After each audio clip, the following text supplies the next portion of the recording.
Welcome to our YouTube channel decoding sports. तो दोस्तों आज के वीडियो में हम लोग डिस्कस करेंगे CUT UG फिजिकल एजुकेशन का जो आपका सिलेबस है उसका यूनिट 3 के important MCQ questions of career aspects in physical education. आपका इसी वीडियो में पूरे चैप्टर के जितने भी इंपॉर्टेंट क्वेश्चन है सारे कवर कर लेंगे, तो वीडियो को पूरा देखिएगा और क्वेश्चन को सॉल्व करने की कोशिश करिएगा। तो चलिए चलते हैं वीडियो के कंटेंट की तरफ। Sports CUT UG physical education entrance classes. तो दोस्तों आज के वीडियो में हम लोग डिस्कस करने वाले हैं unit 3 career aspects of physical education के इंपॉर्टेंट MCQ क्वेश्चंस। अगर आपको भी ऐसे ही इंपॉर्टेंट MCQs के टेस्ट देने हैं और PDF चाहिए तो हमें व्हाट्सएप नंबर पर मैसेज कर सकते हैं। Question number 1, sports journalism, book writing, sports photography, book publishing, sports broadcasting are falling under the career of dash. तो जितना भी हमने डिस्कस किया, स्पोर्ट्स जर्नलिज्म, बुक राइटिंग, आपका स्पोर्ट्स फोटोग्राफी हो गया या फिर बुक पब्लिशिंग हो गया, स्पोर्ट्स ब्रॉडकास्टिंग हो गया, तो ये सब आपके कौन से करियर के अंदर आते हैं आपको क्वेश्चन में ये बताना है। तो ऑप्शन है आपके administration related career, career in communication media, या फिर मार्केटिंग करियर, या फिर option number D sports industry. तो दोस्तों आपका जितने भी मैंने डिस्कस किया और क्वेश्चन में ये सब आपका करियर इन कम्युनिकेशन मीडिया के अंदर आता है। ठीक है, तो क्वेश्चन नंबर 1 का आंसर क्या हो गया? Option number B, career in communication media. Question number 2, in which career option the personnel may work in the department of physical education. कौन सा ऐसा करियर ऑप्शन है जहाँ पे इंसान किस में काम करेगा? Department of physical education, sports department, industrial recreation, sports facilities management. तो आपका आंसर हो जाएगा, ये हो जाएगा एडमिनिस्ट्रेशन रिलेटेड करियर। यहाँ पर बात करें ना एडमिनिस्ट्रेशन की, तो ये सब किस में आ जाएगा? हमारा ऑप्शन नंबर बी में आ जाएगा, एडमिनिस्ट्रेशन रिलेटेड करियर्स में। Question number 3, as performance related career in sports and physical education which are the options available. क्या बोल रहा है? As performance related career. मैंने आपको पढ़ाते वक्त बताया था ना कौन कौन से टाइप के करियर्स होते हैं, तो इसमें क्या पूछा? As performance related career in sports and physical education which are the options available. तो आपको परफॉर्मेंस के रिलेटेड करियर के हिसाब से कौन से आपके पास ऑप्शंस अवेलेबल हैं? दोस्तों एक हमारे पास 2 ऑप्शन है, प्लेयर एंड ऑफिशियल्स। तो ये दिया हुआ है हमारे ऑप्शन नंबर ए में, तो करेक्ट आंसर क्या हो जाएगा? Option number A, players and officials. Question number 4, the main aim of Netaji Subhash national institute of sports are listed below except. क्या बोला है? मेन एम बताना है आपको नेताजी सुभाष नेशनल NSNIS का, एक्सेप्ट मतलब एक पॉइंट आपको वो बताना है जो नहीं है, बाकी 3 आपका होगा। तो पहला पॉइंट में क्या दिया हुआ है? To prepare coaches for specific training of different sports. ये तो होता ही है भाई उनका एम में। To raise the technical standard of coaches, बिल्कुल होता है। To make available the latest knowledge in the field of sports, ये भी बिल्कुल होता है। डी पॉइंट में क्या दिया हुआ है? To export proper training to the sports person participating in the international competition. तो क्या इंटरनेशनल प्लेयर तैयार करता है? NSNIS नहीं करता है ना, वो तो कोचेस तैयार करता है। तो आपका option number D correct answer हो जाएगा। ये आपका मेन एम नहीं है NSNIS का, तो ये हमारा एक्सेप्शन हो जाएगा। Question number 5, exploration of the talented sports persons in sports and nutrition, organising competitions and seminars in the field of sports, progress of indigenous games and martial art are the main scheme of. तो जिन भी points की मैंने बात की, जैसे आपका हो गया exploration of the talented sports person in sports and nutrition, organising competitions and seminars in the field of sports, या फिर progress of indigenous games. Indigenous games क्या होता है? जो हमारे देश में स्वनिर्मित है, ठीक है। And martial art are the main scheme of. तो ये सब आपके किसके मेन स्कीम है? दोस्तों ये आपका साई का मेन स्कीम है, ठीक है। साई मतलब होता है स्पोर्ट्स अथॉरिटी ऑफ इंडिया। इसे गठन कब हुआ था स्पोर्ट्स अथॉरिटी ऑफ इंडिया का? 1984 में, ठीक है। ये क्वेश्चन आपसे एग्जाम में पूछा था कि इसका गठन कब हुआ था। चलते हैं नेक्स्ट क्वेश्चन पे, क्वेश्चन नंबर 6 पे। The following are the main functions of the international Olympic committee except. क्या बोला है? The following are the main functions of international Olympic committee except. मतलब 3 पॉइंट क्या होंगे? इंटरनेशनल ओलंपिक कमेटी के functions होंगे, बाकी चौथा पॉइंट आपका नहीं होगा। आपको वो बताना चौथा पॉइंट है क्या। तो ऑप्शंस पढ़ते हैं हम। पहले पॉइंट में क्या दिया हुआ? The place where the national games will be organised is decided by this committee, the right to decide the days on which the game will be also held also rest with this committee. क्या बोला इसमें? ध्यान से पढ़िए। The place where the national games will be organise, यहाँ बात करें national games. क्या इंडियन इंटरनेशनल ओलंपिक कमेटी जो होता है ये डिसाइड करता है क्या कि हमारे देश में कौन सा टूर्नामेंट कब होगा? नेशनल गेम नहीं डिसाइड करता है ना। तो हमारा तो आंसर पहले पॉइंट में मिल गया हमको, पहला पॉइंट हो गया ना हमारा। ये नहीं है आपका पॉइंट इसका IOC का मेन काम, मेन फंक्शन तो नहीं है ना। इंटरनेशनल ओलंपिक कमेटी क्या करता है? बाकी 3 काम करता है जो नीचे आपको दिया हुआ है। अब हमारे देश में नेशनल गेम्स थोड़ी ऑर्गेनाइज कराएगा international Olympic committee. Question number 7, encouraging and supporting the promotion of ethics in sports as well as education of youth through sports, encouraging and supporting the promotion of women in sports at all levels, leading the fight against doping in sport, opposing any political or commercial abuse of sports and athletes are the function of। तो मैंने जितने भी points की बात की है ये आपके किसके फंक्शंस हैं? तो दोस्तों ये आपका फंक्शंस है आईओसी का, ठीक है। ये आईओसी क्या होता है? इंटरनेशनल ओलंपिक कमेटी होता है, जिसके बारे में हमने पिछले क्वेश्चन में बात किया, ठीक है।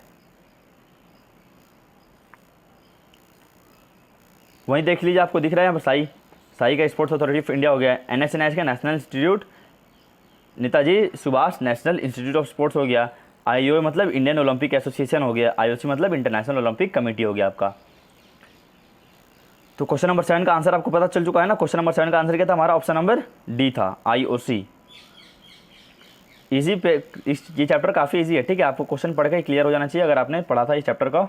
अगर आपको इस चैप्टर का नोट चाहिए तो हमें दिए गए जो आपके नीचे में नंबर स्क्रॉल डाउन हो रहा है वो चीज़ आपको मिल जाएगा अगर आप व्हाट्सएप नंबर में टेक्स्ट करेंगे हमें। तो question number 8, when was Indian Olympic association establish? क्या बोला है? इंडियन ओलंपिक एसोसिएशन कब इस्टेब्लिश हुआ था? तो दोस्तों जो आईओए है, इंडियन ओलंपिक एसोसिएशन, मतलब जो भारत के ओलंपिक को गवर्न करता है, ठीक है। इंडियन ओलंपिक टीम को बनाता है इंडियन ओलंपिक एसोसिएशन। तो इसका गठन कब हुआ था? इसका गठन हुआ था दोस्तों 1927 में, ठीक है। तो आंसर क्या हो जाएगा? क्वेश्चन नंबर 8 का आपका option number A. Question number 9, who was the founder president of Indian Olympic association? क्या बोला? Founder president of Indian Olympic. जब इसका फाउंड हुआ था ये आईओए आपका इंडियन ओलंपिक एसोसिएशन, तो इसके जब फाउंडर कौन थे दोस्तों? कौन थे? सर दौलतजी टाटा हो जाएगा आपका answer, option number B. Question number 10, who is the founder secretary general of Indian Olympic association? क्या बोला है? फिर से इसमें बोला है, अब इस बार किसकी बात कर रहा है? Founder of secretary general of Indian Olympic association. IOA के सेक्रेटरी जनरल कौन थे जब ये फाउंड हुआ था? तो दोस्तों ये कौन थे? डॉक्टर नोरेन। तो आंसर क्या जाएगा? ऑप्शन नंबर बी हो जाएगा, 10th का भी आपका। चलते हैं नेक्स्ट क्वेश्चन पे। Question number 11, the election of the office bearers of the Indian Olympic association is held after every dash years. तो जो इलेक्शन होता है ऑफिस बियर्स का आईओए के, वो आपके कितने सालों के अंतराल के बीच में होता है? तो दोस्तों ये होता है आपका 4 साल के अंतराल के बीच में। तो ऑप्शन नंबर बी आपका करेक्ट आंसर हो जाएगा। Question number 12, on Jan 23 dash national institute of sports was renamed as. क्या बोला है? NIS वॉज रीनेम्ड, मतलब उसका नाम बदलकर क्या रख दिया गया था? Netaji Subhash national institute of sports. तो कौन से तारीख को? 23 on 23 Jan 1973 national institute of sports was renamed as Netaji Subhash national institute of sports. ध्यान से डेट याद कर लीजिएगा, 23 जनवरी 1973, 1973। Question number 13, government of India establish sports authority of India in this year. तो क्वेश्चन में ये पूछा है कि गवर्नमेंट ऑफ इंडिया ने स्पोर्ट्स अथॉरिटी ऑफ इंडिया को कब फाउंड किया था? तो दोस्तों मैंने आपको ऊपर ही बता दिया था, ये आपका फाउंड हुआ था 1984 में, ठीक है। सही। Question number 14, which one of the following is the teaching opportunities in the field of physical education different level? क्या बोला है? Which one of the following teaching opportunities, क्या आपका टीचिंग करने का अपॉर्चुनिटीज है in the field of physical education at different level? तो आपके ऑप्शन है elementary school, middle school, college and university, all of the above. तो हम हर जगह पढ़ा सकते हैं फिजिकल एजुकेशन को, एलिमेंट्री स्कूल में, मिडिल स्कूल में भी, कॉलेज एंड यूनिवर्सिटी में भी। और तो आंसर क्या जाएगा हमारा? ऑल ऑफ द अबव हो जाएगा क्वेश्चन नंबर 14 का आंसर, ठीक है। Question number 15, CPED stands for. क्या बोला है? CPED स्टैंड्स फॉर क्या होता है, मतलब इसका फॉर्मूला क्या होता है CPED का? तो दोस्तों CPED का होता है, सिंपल सा है, certificate course in physical education. तो आपका आंसर हो जाएगा option number A. Question number 16, which one is not a career related to administration in physical education? दिए गए ऑप्शन में से आपको ये बताना है कि कौन सा करियर आपका एडमिनिस्ट्रेशन से रिलेटेड नहीं है फिजिकल एजुकेशन में दिए गए ऑप्शन में से। तो दोस्तों स्पोर्ट्स डिपार्टमेंट, इंडस्ट्रियल रिक्रिएशन और स्पोर्ट्स फैसिलिटीज़ मैनेजमेंट, ये आपका एडमिनिस्ट्रेशन रिलेटेड करियर के अंदर आ जाएगा।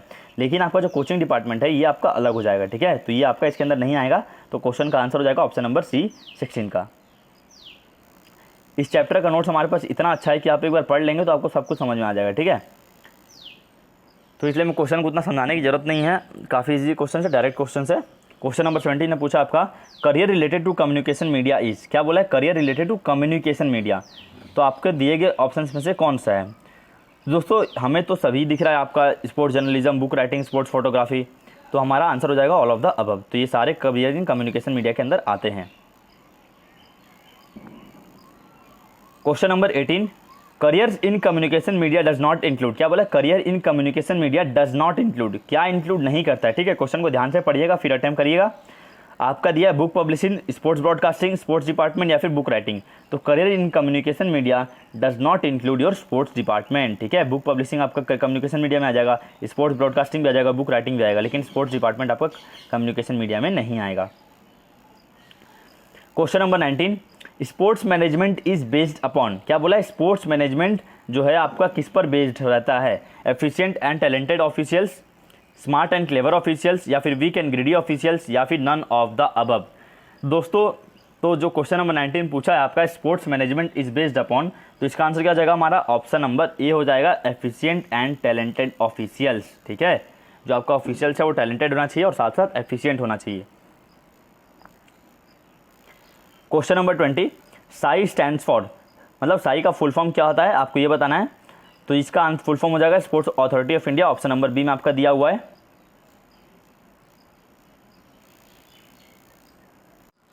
Question number 21, which of the following is not a scheme of sports authority of India. दिए गए ऑप्शंस में से कौन सा स्कीम साई का नहीं है, आपको ये बताना है। ठीक है, क्वेश्चन जब भी आप एग्जाम में अटेम्प्ट करेंगे तो उसको अच्छे से पढ़ेंगे फिर अटेम्प्ट करेंगे। तो दोस्तों देखते हैं पॉइंट्स में दिया क्या है। पहला पॉइंट में दिया हुआ है exploration of sports talent and nutrition. Option number B में दिया है provide sport broadcasting. Option number C में दिया है नेशनल फिजिकल हेल्थ स्कीम। और ऑप्शन नंबर डी में दिया है टू प्रोवाइड स्पोर्ट्स स्कॉलरशिप। दोस्तों तो आपका साई का काम ये नहीं रहता है कि स्पोर्ट्स को ब्रॉडकास्ट करे, ठीक है, बाकी तीन चीज़ उसका काम रहता है। Question number 22, for a reporter what qualities are desired most. एक रिपोर्टर के लिए कौन सा क्वालिटी ज़्यादा डिजायर किया जाता है कि उसके अंदर रहे? पहला ऑप्शन है आपका sweet speaking skills. Option number B soft speaking skills. Option number C excellent speaking skills, या फिर option number D beautiful personality. दोस्तों तो रिपोर्टर में जो हम क्वालिटी डिज़ायर करना चाहिए वो होता है आपका एक्सीलेंट स्पीकिंग स्किल्स। तो आंसर हो जाएगा option number C. Question number 23, BPEd stands for. जो बीपीएड होता है उसका फुल फॉर्म क्या होता है? तो दोस्तों बीपीएड का फुल फॉर्म होता है बैचलर ऑफ फिजिकल एजुकेशन। ठीक है, तो आंसर क्या हो जाएगा आपका? ऑप्शन नंबर ए हो जाएगा। Question number 24, what is the scope of coaching. Coaching का क्या स्कोप है आपको क्वेश्चन में ये बताना है। प्रोफेशनल टीम्स के साथ है कि स्पोर्ट्स क्लब के साथ है कि होटल्स के साथ है कि आपका ऑल ऑफ द अबव हो जाएगा। तो what is the scope of coaching. दोस्तों देखिए आपका जो कोचिंग का स्कोप है ये प्रोफेशनल टीम्स के साथ तो रहता ही है। ठीक है, प्रोफेशनल टीम के साथ स्कोप है, स्पोर्ट्स क्लब के साथ है। अब यहाँ पे होटल्स दिया हुआ है, ठीक है, तो होटल्स तो नहीं होगा हमारा, ये तो कट जाएगा। ऑल ऑफ दिस भी नहीं होगा ना, क्योंकि ऑप्शन सी नंबर नहीं है। तो इसमें हमारा क्या हो जाएगा? ए एंड बी हो जाएगा। ठीक है, यहाँ पर ऑप्शन नहीं दिया है तो इसका आंसर क्या हो जाएगा हमारा? A and B both. ठीक है, क्वेश्चन नंबर 24 का आंसर हो जाएगा ए एंड बी बोथ।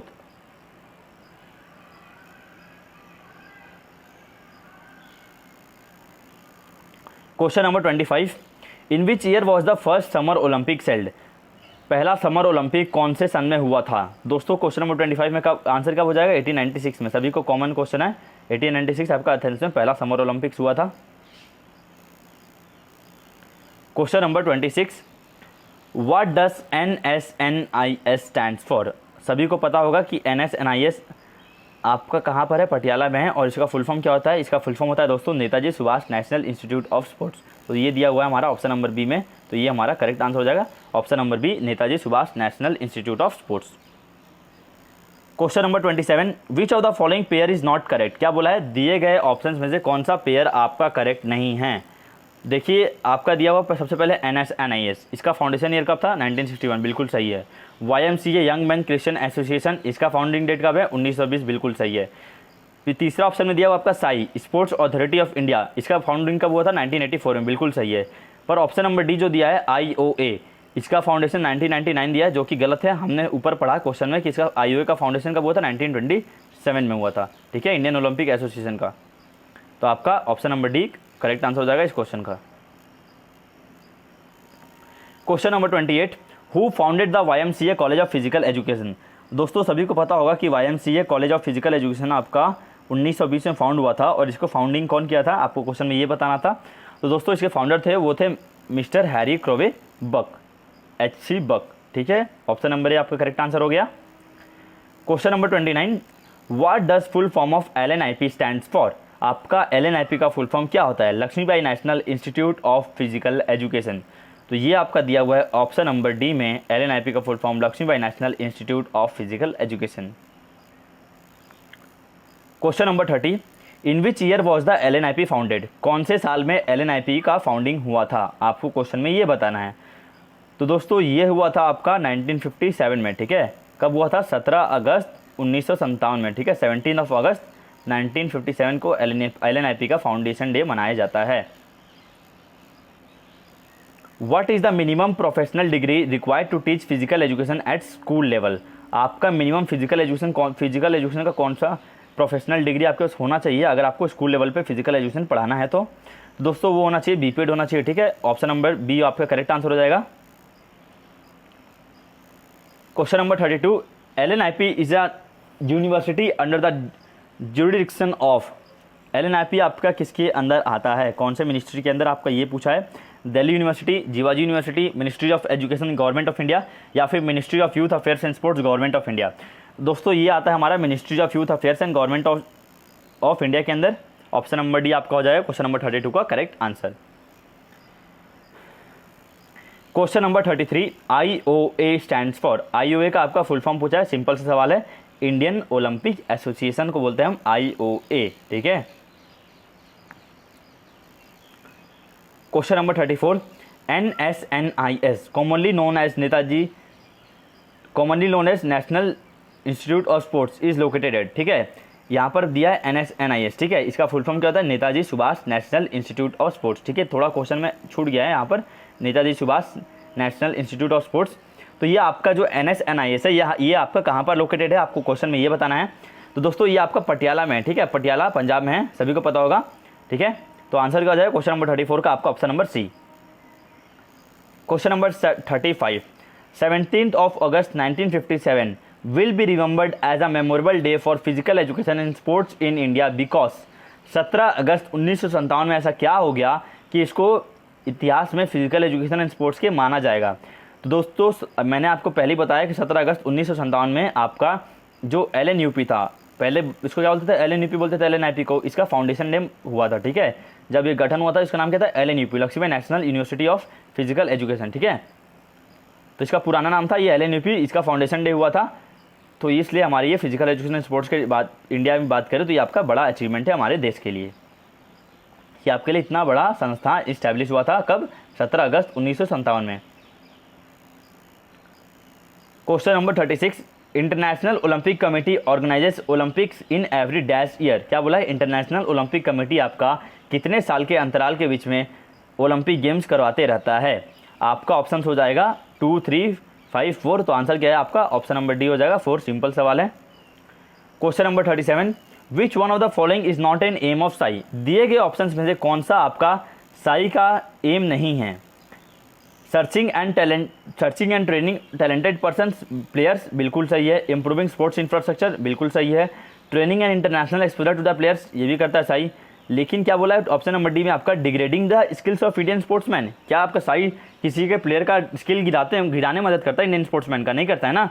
तो आपका ऑप्शन नंबर डी हो गया करेक्ट आंसर क्वेश्चन का, क्योंकि क्या पूछा था क्वेश्चन में, which one of the following is not an aim of SAI, not पूछा था, ठीक है। मतलब साई का मेन एम नहीं है।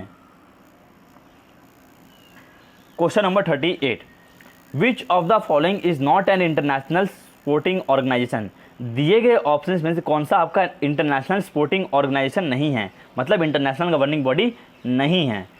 तो आपका दिया हुआ है फीफा तो फुटबॉल का है ना भाई, फेडरेशन इंटरनेशनल फुटबॉल एसोसिएशन। ये दिया है फीबा किसका है, फीबा आपका बास्केटबॉल का है। IOA ये क्या है, IOA तो इंडियन ओलंपिक एसोसिएशन है, तो ये नेशनल गवर्निंग बॉडी हो गया, तो ये हमारा इंटरनेशनल गवर्निंग बॉडी नहीं है ना IOA। तो आंसर क्या होगा option number C IOA। IOC आपका इंटरनेशनल हो गया, international governing body of Olympics, ठीक है, इंटरनेशनल ओलंपिक कमेटी। तो हमारा इस क्वेश्चन का आंसर हो गया option number C. Question number 39, which of the following is the career option in physical education. दिए गए ऑप्शन में से कौन सा आपका करियर ऑप्शन है in physical education. Sports journalist, sports incharge, secretary या फिर रिसेप्शनिस्ट। दोस्तों आंसर क्या हो जाएगा आपका? स्पोर्ट्स जर्नलिस्ट हो जाएगा, ऑप्शन नंबर ए। चलते हैं इस वीडियो के लास्ट क्वेश्चन की तरफ। इस वीडियो को देखने के बाद आपके सारे क्वेश्चंस इस चैप्टर के सॉल्व हो जाएंगे, ठीक है। Question number 40, what is the tenure of the president of IOC. क्या बोला? टेन्योर क्या रहता है? प्रेसिडेंट जो भी बनता है आईओसी का, इंटरनेशनल ओलंपिक कमेटी का, तो दोस्तों उसका जो टेन्योर रहता है वो रहता है 8 साल तक, ठीक है। तो दोस्तों इसी के साथ हमारा यूनिट 3 कंप्लीट हुआ। सारे एमसीक्यूज क्वेश्चंस, अगर आप चाहते हैं कि आपको यूनिट 4, यूनिट 5 ऐसे सारे एमसीक्यूज मिले तो आप हमें दिए गए स्क्रीन पर मैसेज कर सकते हैं, जो आपके नीचे व्हाट्सअप नंबर दिख रहा होगा आपको। उसमें क्या मिलेगा आपको? हर चैप्टर के रिकॉर्डेड लेक्चर्स मिलेंगे, चैप्टर नंबर 1 to 9 तक। हर चैप्टर के नोट्स मिलेंगे, साथ साथ एमसीक्यू क्वेश्चंस मिलेंगे।